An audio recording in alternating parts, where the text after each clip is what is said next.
You know, it's always just the one weird card that we're always just like, huh? Make sure you guys smash the crap out of that subscribe button so you guys don't miss out more on us. You know, best selling has been kind of a fun little ride here. I see both the Secret Regulus and Junkmeisters. You guys are learning about Junkmeister. Card's pretty good. I'm excited for that. But yeah, discount code M440 will actually save you on your purchase on anything that you're going to want from Gamer's Choice. And both Kongs as well. I think this set's been doing pretty alright. I mean, the high end looks like it's, you know, high as you kind of expect to be seeing with these sorts of sets. I do expect to see some more absolute madness with the set, but also, you know, we get to see the glorious gallery over here. Hey, look, the Endymion cards. It's almost like the Spellcaster pile wants to actually have access to these overtuning coming in as a beautiful 3 of.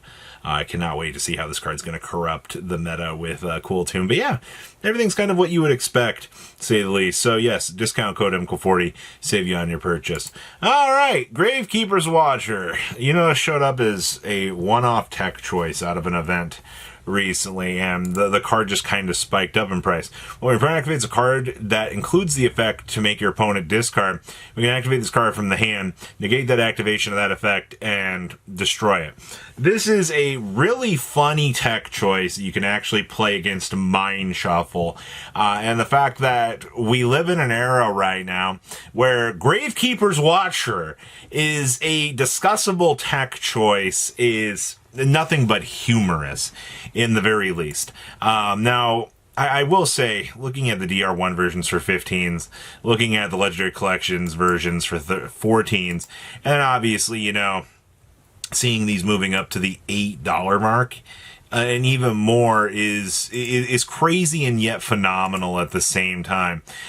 If this actually were to take off as an actual tech trend, and you know, we actually see this lock in on a more insane level, I feel like Konami will reprint this. You gotta remember, this card's highest rarity is a rare from Pharaonic Guardian, people. And do you know how far back that actually goes? So congratulations. You finally get to see Gravekeeper's Watcher doing something.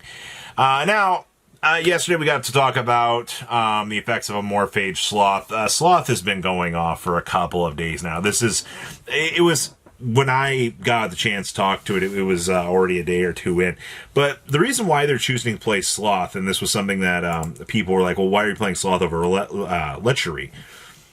One tribute. It's a 6-star versus the higher tribute counts that some of these other monsters need to have. And honestly, that little difference in star management actually does make a lot of a key difference. A little bit more than I think people really want to credit these things for. So that's something important. The reason why you're seeing these monsters go crazy right now is it literally locks your opponent out from playing the game. And that's exactly broken. Forbidden Crown's also gone batshit terminal. I do see, though, that this is actually good, though. So when I saw these yesterday, they were 130 plus.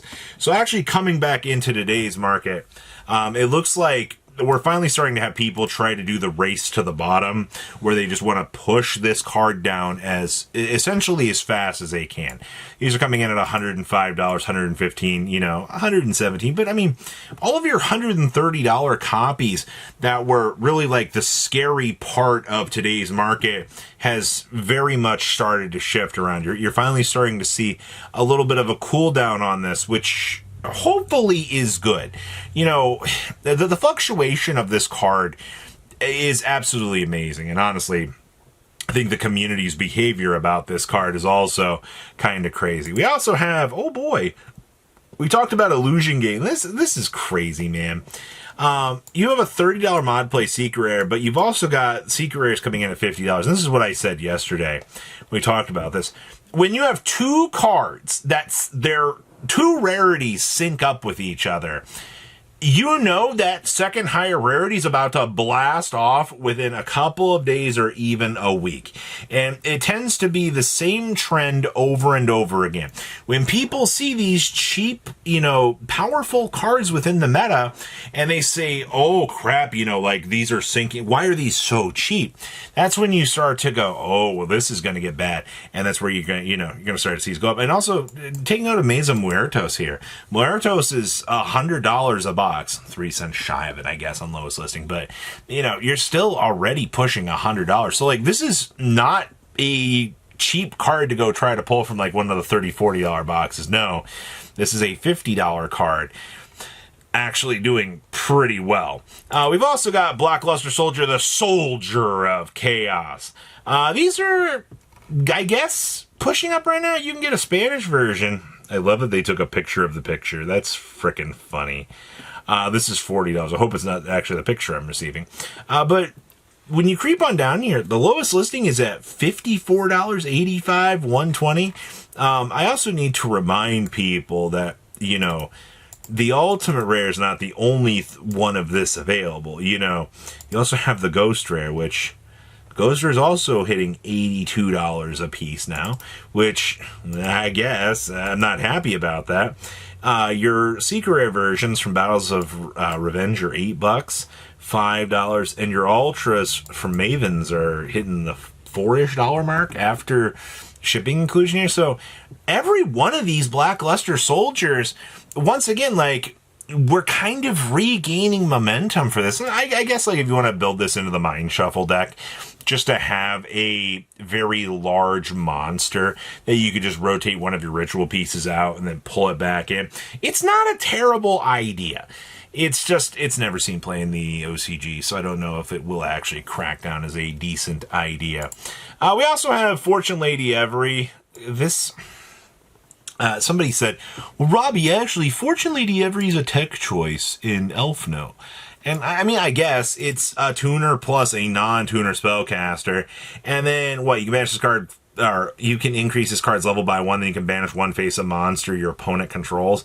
I mean, that's not terrible to have access to. And I mean, like, half of your deck is spellcaster access anyway. So I've not seen this pop up in the OCG as a tech choice. I understand why they would discuss this and go, oh, hey, it's kind of a cool idea. It also provides you a spot removal option. I mean, this thing does kind of get big. And I mean, it also gets to increase its level during the standby phase. So I mean, like, it's not terrible. Go-Yo Guardian Dual Terminal. A lot of the back end cool things that we kind of get to see in the market. It's always going to be the one an oddity. There's always going to be something that's going to go up in price. You're just going to go, huh? What? Why is that so much? And this is also just DTO1. This isn't Dual Terminal Preview. If you're getting into the DDP stuff, which is already a non-existent set as it is, yeah. Caius's. You guys, $22 Caius's, $18 Caius's, $8 copies from Supers, Commons from Old Structure are $8. PGLDs are 12s. $11 copies from Epic Dawn. I don't know if you pay much attention to Caius, but all copies are just kind of up right now. I don't hate the idea of Caius being worth something. It's just, for near mint copies, that's a lot. Miracle Fusions. Near mint copies of these are $320 on up to $327 on up to $340. And I mean, like, I love there's a PSA 9 you can get here for $650. I'm actually more impressed they managed to get a 9 grading that. That's a very early on PSA cert too. That's interesting. Tribe Infecting Virus. What is up with these random speed dual buyouts? I get the, like, people did not believe in this product when it first came out, but my God, like, this was a $2 card, and now it's on an uptick to $8. What in the world is going on with, like, the vroom vroom on these cards? Like, I am honestly just more impressed on the general uptick on these over time. And also, New Doria Speed Duel? This is a $20 card for a New Doria? Like, hello? Really? And also, you got Magician of Faith back here also. I mean, 17 listings on these. These are pretty cheap. This is probably like one of the cheaper things. But this is also from the 2-player starter set. Like, I guess. So what do you guys think about today's market? Please leave a comment down below. Tell me what you guys think. And I'll see your beautiful faces back here in day, guys. Patrons, thank you.